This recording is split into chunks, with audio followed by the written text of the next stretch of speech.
राष्ट्रीय स्वयंसेवक संघामध्ये दोघांनाच मानलं जातं।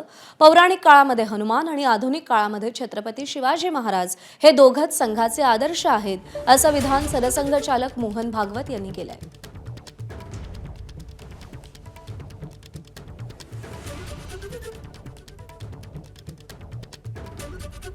पौराणिक काळामध्ये हनुमान आणि आता छत्रपती शिवाजी महाराज हेच राष्ट्रीय स्वयंसेवक संघाचे आदर्श आहेत, असं मोहन भागवत यांनी सांगितलेलं आहे।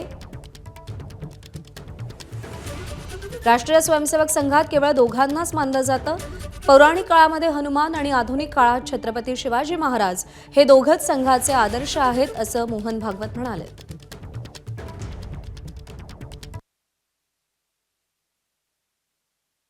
डॉक्टर हेडगेवार, गुरुजी आणि बाळासाहेब तिघांनी वेगवेगळ्या वेळी असं म्हटलेलं आहे की आपलं काम, संघाचं काम हे तत्वरूप काम आहे, व्यक्तिवादी काम नाही।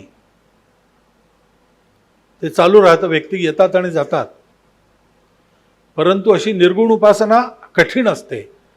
म्हणून जर आपल्याला साकार कोणी आदर्श हवाच असेल तो पौराणिक काळात श्री हनुमान आणि आधुनिक काळामध्ये छत्रपती शिवाजी महाराज हेच आहेत। शिवाजी महाराजांनंतर 250 वर्षानंतर सुद्धा तोच आदर्श आहे आणि आजही तोच आदर्श आहे। एबीपी माझा, उघडा डोळे बघा नीट।